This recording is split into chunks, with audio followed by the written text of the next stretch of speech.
Strong looks different for each of us, and it's time to put focus on our unique journeys that get us there.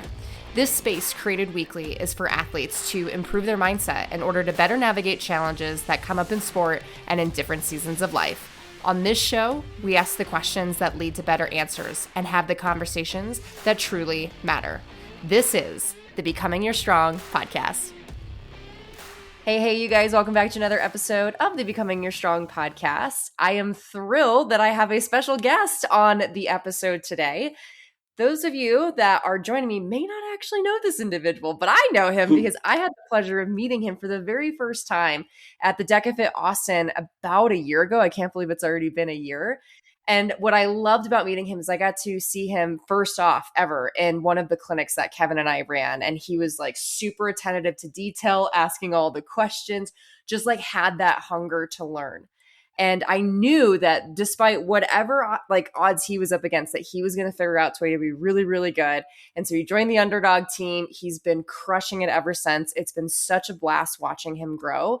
And just about a week or so ago, we got to watch him go off to HYROX World Championships and be crowned a world champion. So, Mr. Pat Lever, welcome to the podcast. Thank you, Kayla. I am honored to be here. I know you've had a lot of esteemed guests, and Yes. I don't know where I fit in that. I'm probably at the very bottom, but that's okay. Oh, I'm very honored to be here, and I'm probably your oldest guest ever also. So, and that's the beauty of all of this is you're going to Yes. provide and drop some wisdom today that I don't think any of my guests are going to be able to. And I love the different type of listeners we're going to reach, and even people like myself who I don't know your full story. I don't know where you came from. I think it's a chance for us to be inspired and to hear some new things that maybe we forget about, right? Like the bigger pictures and what's more important in the long run. So with that, I want to hear more about you. I want to hear about your story, like all the way from like baby Pat. Like let's go all the way back there and just tell us about how in the world you came into underdog and hybrid racing and all the things.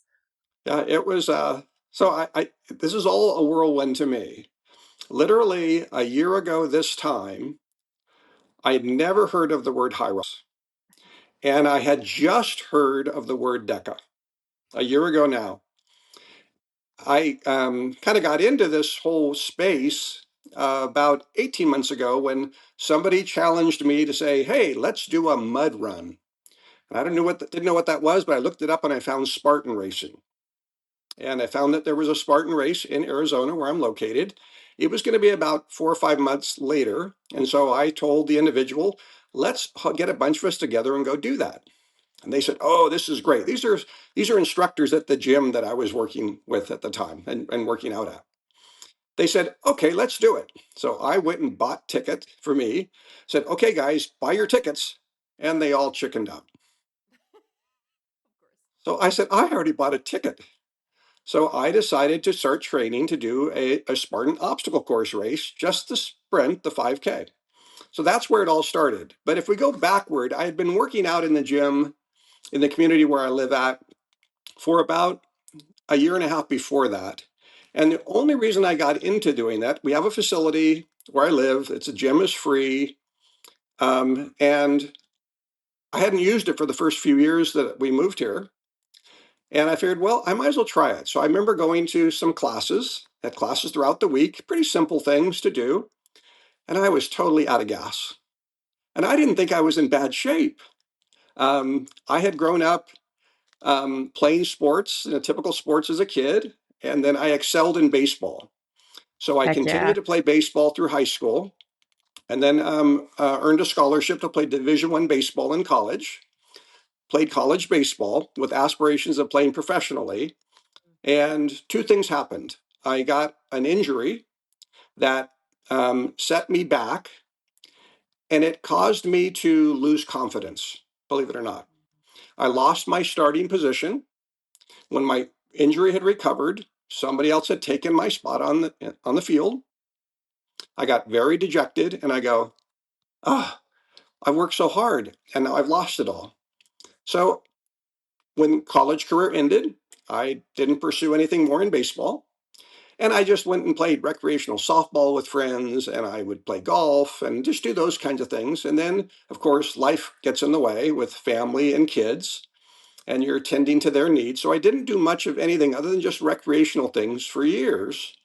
But I never really got totally out of shape, but I was never really in shape either. If you know, in a kind of in between Yeah. kind of stage.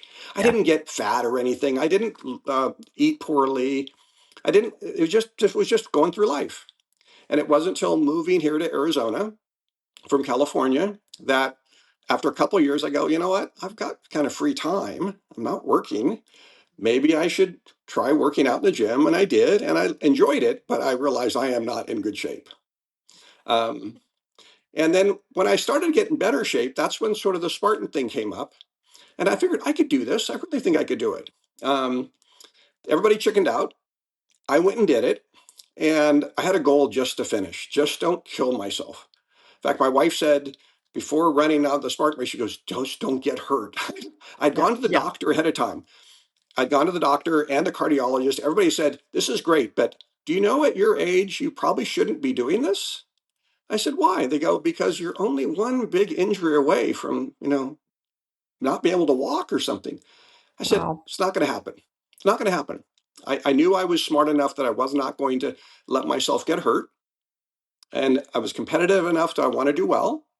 So I finished the Spartan race faster than what I thought I would do. It took me over an hour, but I still finished it, the sprint. Still. And as soon as I was done, I go, I'm signing up for another one right now. I There it loved it. is. Yeah. Yes.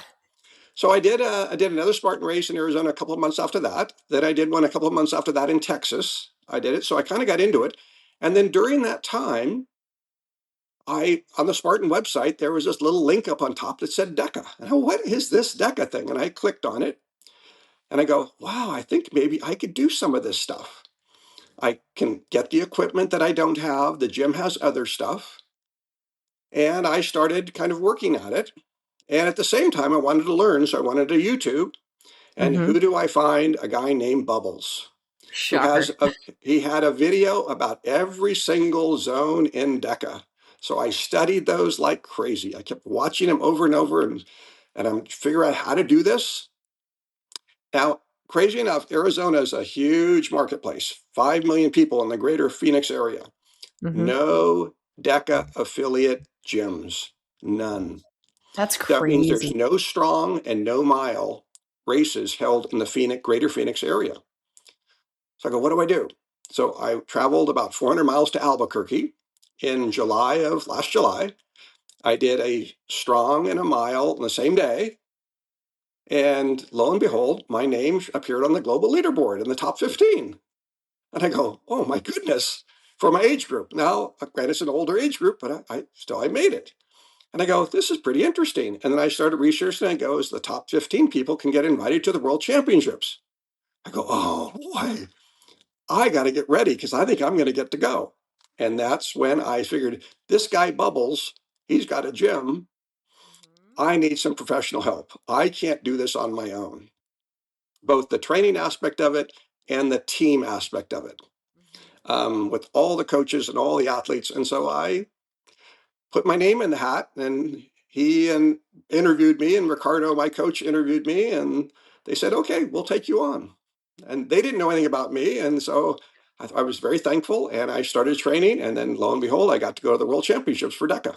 So that's kind of where I'm at, and I'm thrilled because now I get to apply what I was doing in the gym to something that's competitive, and it can show me whether I'm making progress. I had a hard time figuring out if I was making progress in the gym because I was just training by myself without a coach. And to be honest, the people in my community, they saw me doing some of my workouts and they were totally baffled. Yeah. What are you Like you're doing crazy. and what are you doing and why are you doing this? And I tried to explain it to them and they just didn't get it.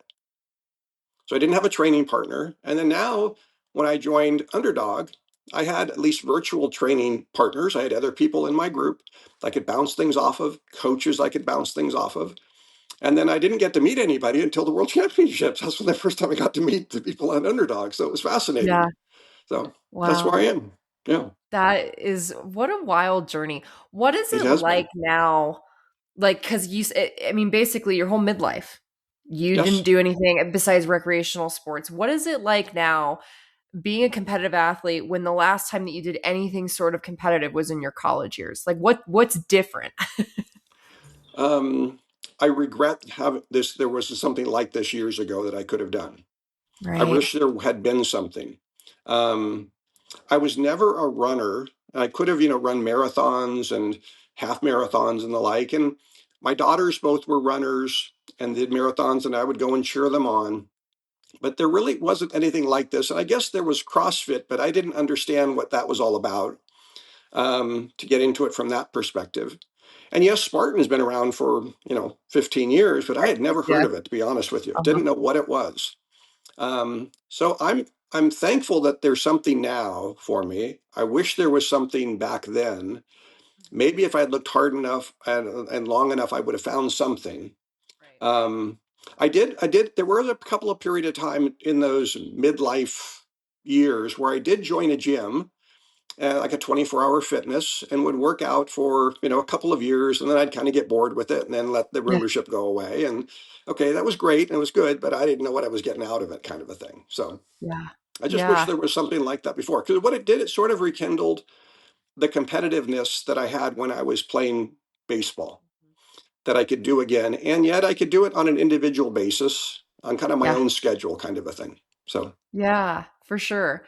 I'm curious to know too, like you've already mentioned a few of these things, but what has things like DECA and HYROX and Underdog, just like everything you've experienced in the last like year and a half, like what has it added to your life more than just the fitness aspect? Because obviously you've gotten really fit over the last year and a half doing these yeah. types of things that people are like, should you even be doing this at your age? But what else has it added to your life? So I think the biggest part is the people, the friends. I mean, now the people that I associate with, quite literally, because I'm so into the fitness part, are people from Underdog. And through the graces of yourself and Kevin and others, when I go to events, I get introduced to all sorts of neat people. Uh-huh. So you guys are always talking to somebody, and if I'm there, you'll say they'll introduce me, or Kevin will introduce me to some people. And some of these people are really well known in the industry, and I kind of know, I've heard their names, but I've never met them. And then all of a sudden, I'll go, "Oh, I know who they are now." I'll give you an example. When I flew to HYROX, Sweden, my wife and I were in JFK, and we're waiting to get our flight to Stockholm. And there's this adorable little girl with this like backpack with butterfly wings on it, and her dad is kind of chasing her around. And then I noticed that he had a HYROX strap, one of the little wristbands on his backpack. So I didn't say anything by going, "Oh, they're going to Stockholm also." It was so cute. And I didn't see the little girl's mom, right? Didn't see her. So then we get to Stockholm, and at some point of the action, I think we're outside the venue, and Kevin sees this same fellow, and I go, "I think he looks familiar." And Kevin introduced me to him. He goes, um, introduced me to him. I said, "Yeah," and he goes, "That's Lauren Week's husband." I was gonna say it's got to be Lauren Weiss, And Anthony. Yeah. Lauren was right there at the airport with him. And I said, "I saw your daughter." And I go, "She had the little butterfly wings on." And he laughed. And I said, "Oh, she was so adorable." I had no idea that it was, I was, 5 feet away from Lauren Weeks also the whole time. So that's the kind of crazy thing. These really top athletes you get introduced to. And, Kevin does that really well because he knows everybody. Um, and you know everybody. And so that's what kind of happens. And so that's the fun part of this. And then everybody so far in Underdog has been very gracious and very helpful for me. If I ask a question about shoes, they know the answer. Supplements, they know the answer. Travel, what do I do here? They know the answer. So that's been great. And so there's all that kind of informational exchange.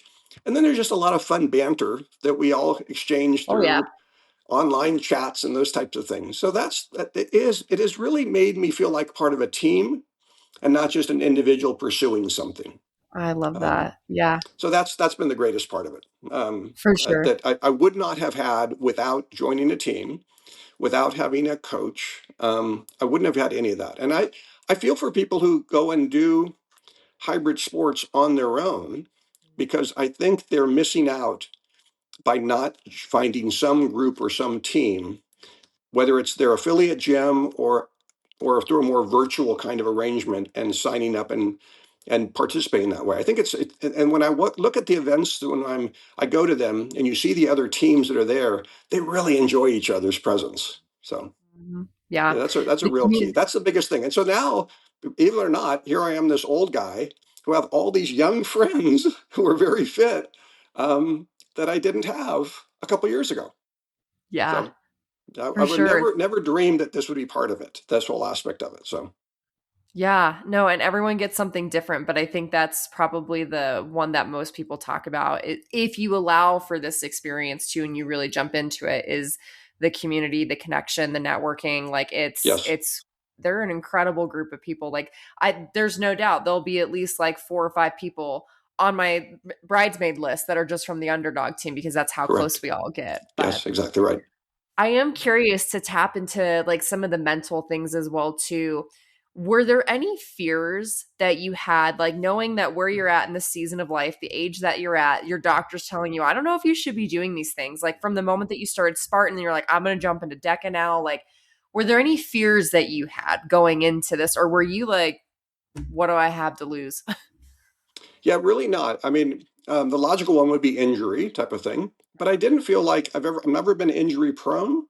I did have the one injury in college, but it was a freak accident. It was not something that because it was an overuse kind of injury. So no, really from that regards, I haven't gone into it with any kind of trepidations. Um, I know I'm not going to be as strong or as fast as other people, and especially when you're associated with so many younger people, you want to be young and fast. Your brain still thinks you can do it, right? But you know that your body just can't quite do it. Um, but no, it's been kind of uplifting to know that you can do some things that Yeah. never really tried before. And that's been fun. And so, running as an example, I'm really trying to work on my running now because HYROX has so much running involved, and DecaFit's got running involved, and so I know that that's an area of of improvement. Right? I've never been a runner, and people go, "Oh, are you a runner?" No, I may be skinny. I may be skinny and look like a runner, but I haven't been a runner. Yeah. But I am getting better. So, I mean, I think it's fun to have things that you can kind of strive and go towards. Um, but no, yeah, no real fears or anything. Certainly some insecurities of like, am I good enough kind of thing always pop into play, right? Um, but when I went to the DECA World Championships, I had no aspirations of doing anything but just participating. And I ran the DECA Fit. Qualified for all three, and there was some talk of should I even try to do three in a row. And I figured, you know what, I may never get a chance again in my life, so I might as Yeah. well try it. Go for it. So I did the DECA Fit, the first race, and I just figured I'm just going to kind of lollygag it through it, right? In fact, on one of the latter runs, I was kind of like, "Oh, I don't know if this is just going on." And then when I got to the burpees, somebody said, "You're in third place." What? They were screaming, "Go, go, go! You're going to finish third!" And I finished third, and I had no idea, right? I just didn't realize it. So that gave me a real boost of confidence because that was the one I was just really figuring I'm not even going to come close to. And then come the next 2 days, when the next Deca Mile, that was the fun race. A little bit of running, and I was not really. I kind of, the strategy is always was beat in my head: pace and then race. And I pretty much did that. And when I got to the assault bike, I kind of figured, okay, we work a lot on the assault bike. I went like crazy on the assault bike, and I went from sixth place to first place. I came off at first, and I'm going, yeah, my legs were jelly, but I came off first, and I maintained the lead, and I won. And I go, wow. So then the next day with Deca Strong, I go, no running involved now. And I led from the start. Right. I was the first one out of the lunges onto the row, and I was the first one to finish. So never had any expectation that that would happen. Never, never, never. But that was just great fun, right? And I think partly not having too big of expectations, having never done it before, being on a bigger stage like that. Again, at that point, I had only run one Deca Fit and one Deca Mile to qualify in Albuquerque in a parking lot. You know what I mean? I had no idea, type of thing. So it was just great fun. Yeah. Yeah. Yeah, but it hits home again on the bigger picture here. It's like when you remove the expectation and the pressure Hmm. and you just really like soak yourself in the enjoyment of the experience, being totally present in it, what could happen? And Yes. I think for athletes like myself, right, that I'm 32, I'm in my prime, I'm an elite athlete within DECA. There's a lot of people know me, right? I put that own pressure on myself and I feel like there's external pressures it's hard to take yourself out of that sometime. I went into it with the same sort of, perspective that you had. But now Yeah. that I'm in it and people kind of are like, well, she should win or she should do well, it's hard not to get sucked into it. So maybe I'm selfishly asking for myself, but I know for so many other athletes that listen to this podcast and try and learn from me, what would you tell people in terms of like, I mean, you've lived some life now, you have a different kind of perspective on this whole thing. Like, what advice would you give them if we're coming in with a lot of pressure or expectation? Like, is there anything that you've done now that you're a year and a half into this and you're getting really good? Like, is there anything that you've done to make sure that you stay in that wholesome space? Yeah, I kind of something I've always read about and tried to sort of learn athletically is to stay in the moment, in the present. So I really try not to ever get ahead of where I'm at. It's there is a huge value in just being disciplined enough to get up every day, do your workouts, do them to the best of your ability with the right level of intensity and interest and kind of passion to do it, and just keep doing that. And I do that every day. I mean, Kevin made a comment to me in Stockholm. He said, "Pat, do you feel like you're like a professional athlete, like where this is your Yeah. job? You train every day." And I go, "You're absolutely right. Every day for me, and it's not a grind. I get up. I know what I'm going to do in terms of a workout. I know how I'm going to fuel myself for the day. I plan my workout, and it's a little bit disjointed. I have to go to 3 different gyms if I want to get stuff done because for equipment reasons, but I plan that out. I get it done. It doesn't take all day. I focus on then recovery, and I think about the next day. And that consistency really is kind of comforting because I don't think about, oh crap, what's coming down the road kind of thing. Now, when I get closer to a race, like everything, I start getting a little bit nervous. And then when it comes for race day, it is what it is. Others have said to me, just trust your training. You let your body respond. Just go and do the race.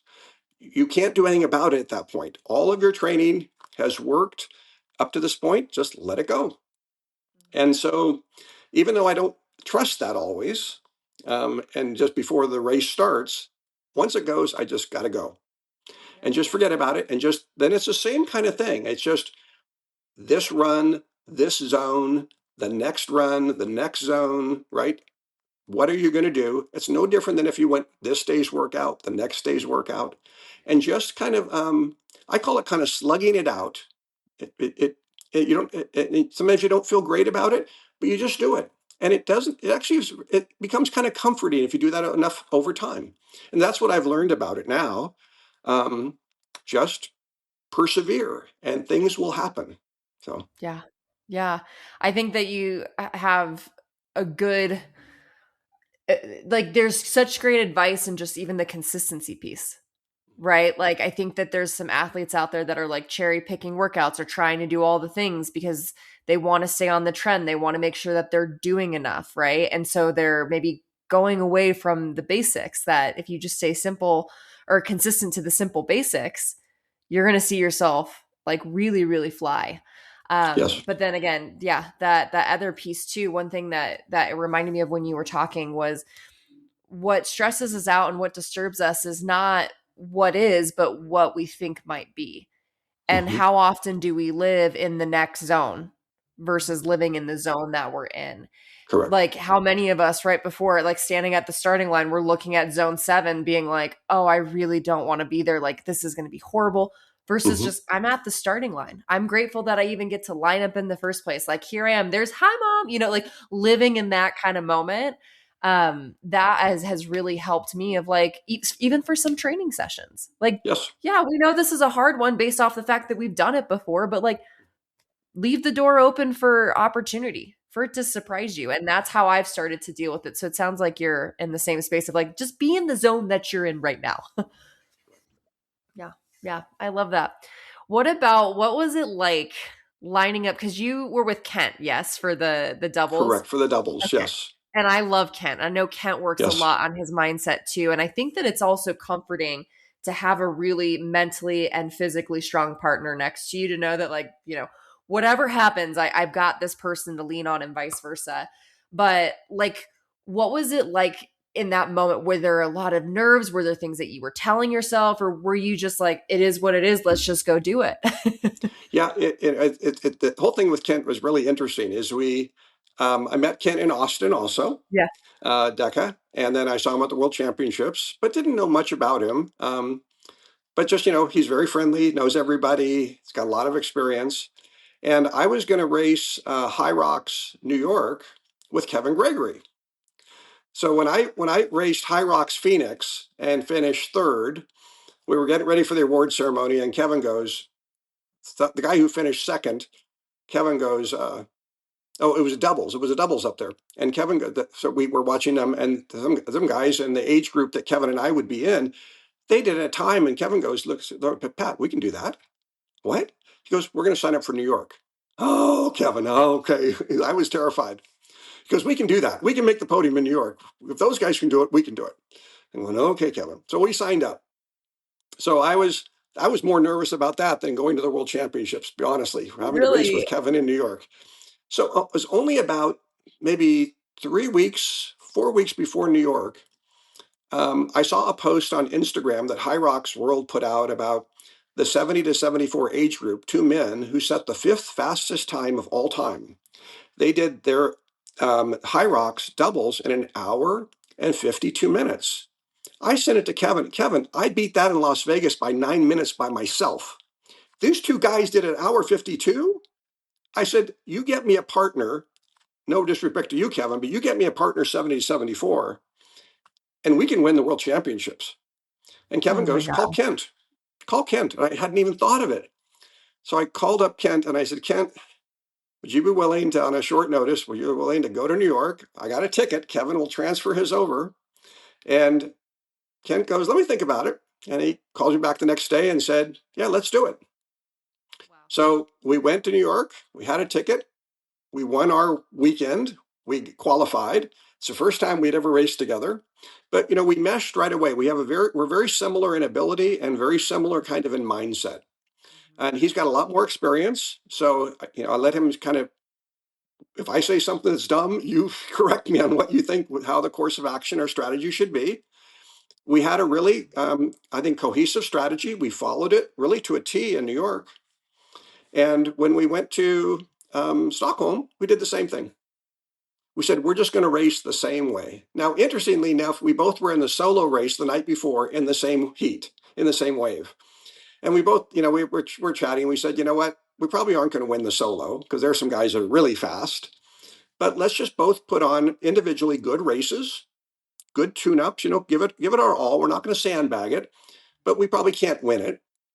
But the next night, we can win it. And so we both gave a thumbs up and off we ran. And we finished right next to each other, on the solos. We're about virtually the same. And then the next night, when we went out, we go, we think we could do this. We really had sort of we didn't know who all of our competitors were, but we thought we can do it. We're just going to execute the same plan we did in New York. And now the conditions were crazy hot. And after my second run, I go, oh, I'm not going to be able to run and keep up as well.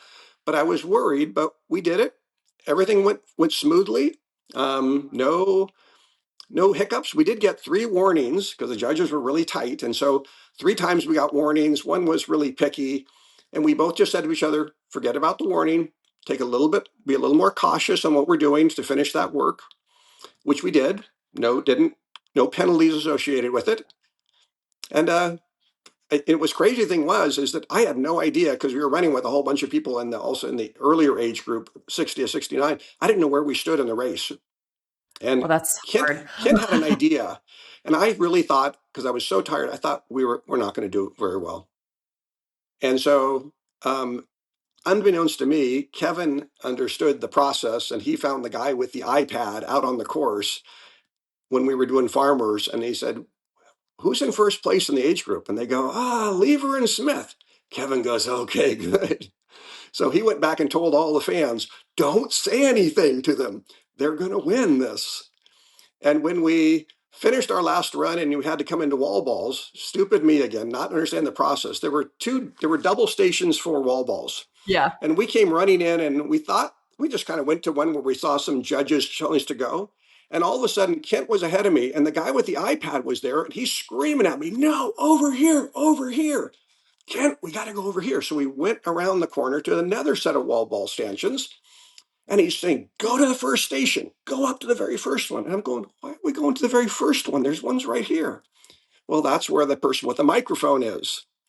And so we got up there and started our wall balls.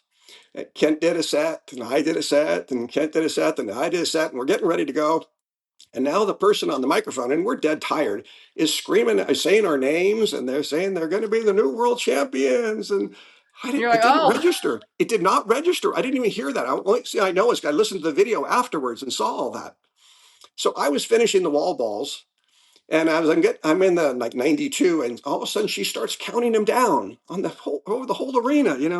We have a new world champion coming up, and say our names. And I didn't. All I could hear is, why is she counting off my wall balls? She's not my judge. What's she doing? And when we hit 100, we ran up the stage, and the big screen world yep, champion. They play yep, the Rocky music, and everything's going on.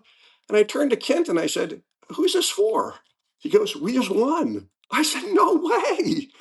I turned around and was cheering, jumping up. I had no idea we won. yeah, So yeah, it was crazy from that regard. But Kent is just cool and calm the whole time and a great partner. So yeah, we've already got some yeah. more races lined up. I Yeah, love I couldn't really ask for a better partner. He was just perfect for me, and I didn't feel like I was letting him down. He never feels like I'm letting him down. None of us are going to dominate any one area. We just are going to run our race and do the best we can. And so far, it's worked out well. Yeah. You guys are both so like calm, cool, collected, have a very like level head about a lot of things. And I think that gets a lot of people that I know is that they get like wait like they grip the bat really hard and they're worried about everyone else's races versus their own races. Do you think that like that calmness that you and him have, does that come with age, or is it like what experience in life has given you that? I'm so curious to know. Um, yeah, for me, that's kind of my nature. Okay. I get uptight on things, but with these kind of things, I realize it is what it is. I just got to go with the flow kind of thing. Um, and also, I think in the last year and a half, part of for me, it's somewhat of a blessing, is I'm very naive. I don't understand this process yet. Yep. And if I understood it more, and I hope I don't, but if I don't, what I don't understand, things just go right by me, and I don't realize what's going on. I'm just execute and go on, but I don't feel all sense all of that. Kent has done a lot of these races, both DECA and HYROX, so he understands it, but he understands also this is what it is, and he just kind of goes through it, and he doesn't get excited. It doesn't make me feel nervous in any way, shape, or form. So hopefully I can just continue to maintain that kind of feeling, and not have to figure out too much what's going on. Just let it happen, right? Yeah, for sure. For sure. Well, I think one of the bigger questions that I have for you today is there's this whole statement that's out there that age is nothing but a number. And I think that that is you on a billboard. What does that mean to you? Like how does that resonate for you in your life right now? hmm Yeah, that is really important for me. I try not to think about the number, the age. I try not to. Um, a lot of it though is attitude. It's not. It's just my attitude. If I don't think about my age, and I just think about what I want to do and how I want to try to achieve it, I just work towards that. Um, and hanging around younger athletes makes me think like, hey, they can do it. I can do it. Now I know I can't always do it, but I'm willing to try, right, to do that and do it, work as hard as I can. The part that's scary for me is this, and I think all of the older, more senior athletes face this, is that we have a very short window. You have many more years of athletic achievement opportunities. I don't. The numbers don't lie. I only have a couple of years left. Now, Kevin goes, "Pat, you're going to be doing this when you're 80, but I never know, right?" I'm not worried about injury. It's just a matter of just slowing down. You just can't control everything about your body, type of thing. So I do want to try to just maximize the time that I have, knowing that I can't look at this and go, okay, 5 years or 10 years from now, I'll be at this stage of development. It's not going to work that way. I understand that.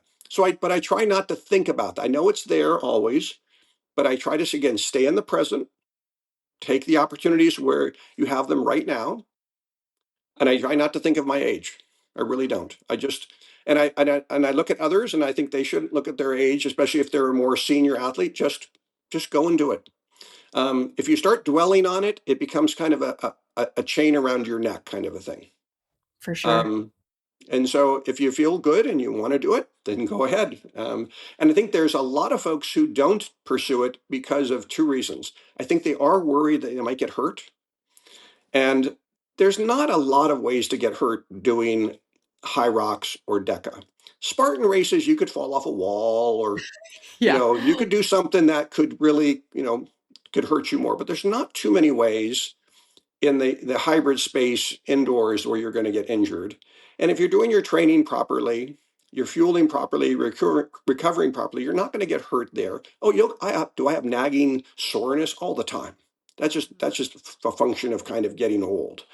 But there are a lot of people who don't work out who have nagging injuries and feel that Yeah. way. So what's the difference? It's just there is no difference. You might as well enjoy doing it something that way. So I think more people could do this, and the community I live in is mostly older people, and they don't get it.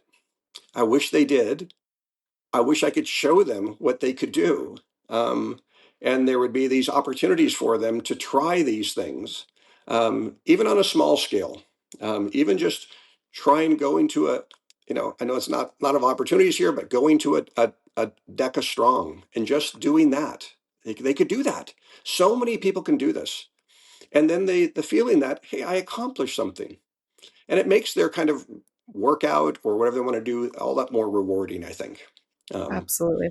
so Absolutely. Last question that I have for you.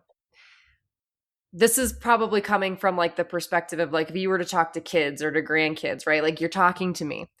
For those of us that are coming up in this sport and you're looking back on us, right, as you continue on and one day exit the sport, looking at like the bigger picture of like how hybrid racing and how it like meshes with life and just the joy mhm. that it brings us, like is there any advice or any message that you would say to us around like, I mean, maybe it's around enjoyment or joy or appreciating certain things, right? I'm just curious if there's any advice that you give to us younger athletes as we continue on in this journey. Yeah, I would, and I have my kids, our three kids, are older than all of you guys. They are. When we were in Stockholm, I was saying to Kevin, my kids are older than everybody else in this room. um, but it applies to them as well, and everybody else is. You have this great opportunity. And I think the beauty of hybrid sports that wasn't around 20 years ago is that you can be part of this community. We are much more of a social community now with apps on phones and all sorts of things. You can connect with people. You can work out, whether you're a part of a group or at your gym or on your own. You can go and compete. It's always fun to compete. Almost every young person has been competitive at some point in their life. Soccer, little league, dance, you name it. They've all done something along the way. Why not rekindle that in your life? And it doesn't take a zillion hours to do that. You can still work out 3, 4, 5, 6 times a week, however you want to do it in a structured way. Workouts don't have to be 3 hours long slugging it out. They might be 45 to 90 minutes at the max.